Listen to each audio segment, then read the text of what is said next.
Ara fa 75 anys es va produir el bombardeig sobre Hiroshima i Nagasaki per part dels nord-americans amb armes nuclears. Això va comportar la rendició de l'imperi japonès i el final de la Segona Guerra Mundial. Aquesta ha sigut l'única ocasió en què s'han fet servir armes atòmiques, però degut al seu potencial destructiu hi ha qui considera que les armes nuclears haurien de ser prohibides.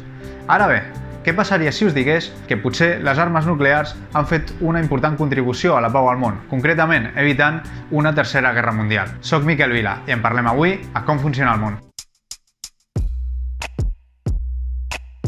I com pot ser que es pugui argumentar que les armes nuclears són un generador de pau? Bàsicament, això és degut al que es coneix com la destrucció mútua assegurada, en les seves sigles en anglès MAD, que vol dir boig. Com el propi terme indica, això significa que, en cas de que una potència nuclear llenci un atac en contra d'una altra que tingui unes capacitats similars i sobretot que tingui una capacitat de resposta, estarà provocant una situació en la qual acabarà destruint en dos països. I per tant, engegar un atac nuclear és al cap i a la fi una tendència suïcida. Això desincentiva a la primera potència a començar un atac nuclear en contra de la segona. Per entendre com afecta la destrucció mútua assegurada en els càlculs que fan les grans potències, cal tenir en compte una qüestió que sovint es passa molt per alt, i que és el fet de que una potència normalment comença una guerra quan considera que pot guanyar-la, quan en els seus càlculs, entre costos i beneficis, li surt més a compte fer la guerra que no pas no fer-la. Sovint també s'entén que el fet de començar una guerra et dona un avantatge tàctic sobre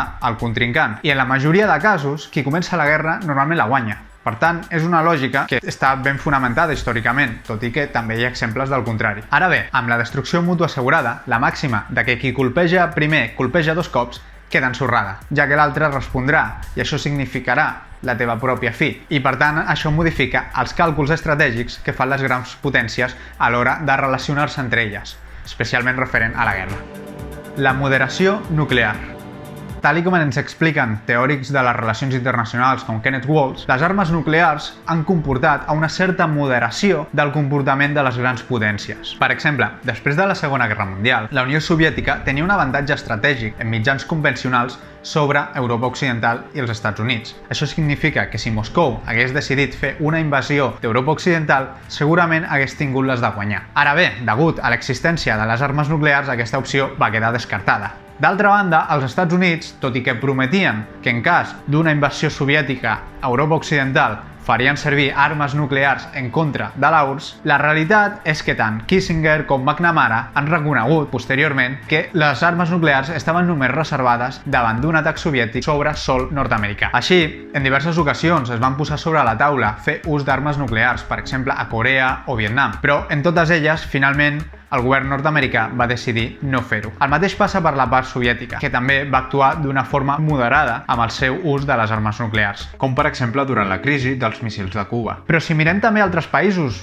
amb un perfil considerat més radical, com per exemple la Xina de Mao durant la Revolució Cultural, Mao havia expressat que no tenia por a un conflicte nuclear, ja que degut a la gran població de la Xina, en cas de que es donés aquest conflicte, segurament encara sobreviurien alguns quants milions de xinesos, cosa que ni els americans ni els soviètics es podien permetre. Però ara bé, des de que la Xina va tenir armes nuclears, va actuar d'una forma especialment moderada. De fet, va tenir enfrontaments tant amb la Unió Soviètica com amb la Índia i en cap cas es va posar sobre la taula fer ús d'armes nuclears en contra d'aquests països. O també, per exemple, Corea del Nord, que és un actor que sovint es caracteritza com extremadament irracional, realment en el seu ús de les armes nuclears ha tingut una actuació que encaixa en una racionalitat perfectament freda i calculada. Quan amenaça amb les seves armes o fa proves nuclears, normalment ho fa en contextos en els quals considera que la seva sobirania nacional està sent amenaçada o bé quan necessita que les sancions econòmiques que té imposada per part de diferents països i institucions internacionals es redueixin perquè la seva economia pugui respirar. El cas de la Índia i Pakistan també és un exemple prou clar, tot i que segurament és potser l'indret on un conflicte nuclear té més possibilitats d'esclatar. Però ara bé, des que ambdós països van obtenir armes nuclears, el seu comportament i els seus enfrontaments s'han moderat moltíssim. Fins a dia d'avui, tots els actors que han tingut armes nuclears han actuat amb força consciència del poder que tenien entre mans. I això, d'alguna manera, ha evitat que els conflictes entre grans potències o com a mínim entre potències nuclears escalessin a un nivell que pogués arribar a que fos estratègicament útil fer servir aquestes armes. És per això que segurament vam tenir una guerra freda i no una tercera guerra mundial, tot i que tampoc hem de ser naïfs. Sabem que van haver altres formes en com les grans potències s'han enfrontat i la competència entre elles no ha acabat ni segurament acabarà mai, perquè és el motor de les relacions internacionals. L'equilibri nuclear. Perquè la moderació nuclear funcioni, cal un cert equilibri de poder entre les diferents potències nuclears. Avui al món hi ha més o menys una desena de potències nuclears. Els Estats Units, Rússia, Gran Bretanya, França, la Xina, Índia, Pakistan i Corea del Nord. Són potències de les quals es coneix obertament que tenen armes nuclears. Després, hi ha rumors, tot i que força confirmats, de que Israel també en té. El cas d'Iran és una mica més complex, tot i que se sap que ha intentat produir-les, no es coneix si realment ho va aconseguir en cap moment. També és curiós el cas de Sud-àfrica, que durant el règim de l'apartheid tenia armes nuclears, però amb l'arribada de Nelson Mandela va decidir ser l'únic país del món en tenir armes nuclears i desmantellar-les. Per alguns, que hi hagi 10 països amb armes nuclears segurament és més del que hauria d'haver existit mai, però per Kenneth Wall encara són massa pocs. De fet, ell planteja que perquè l'equilibri nuclear pogués existir amb unes condicions que generessin molta més estabilitat en el sistema internacional, hauria d'haver més o menys una vintena de potències nuclears i millor distribuïdes a nivell geogràfic. Així, ell considera que Iran hauria de tenir armes nuclears tant sí com no, però també considera que Brasil, Alemanya, Japó, algun país africà o Aràbia Saudita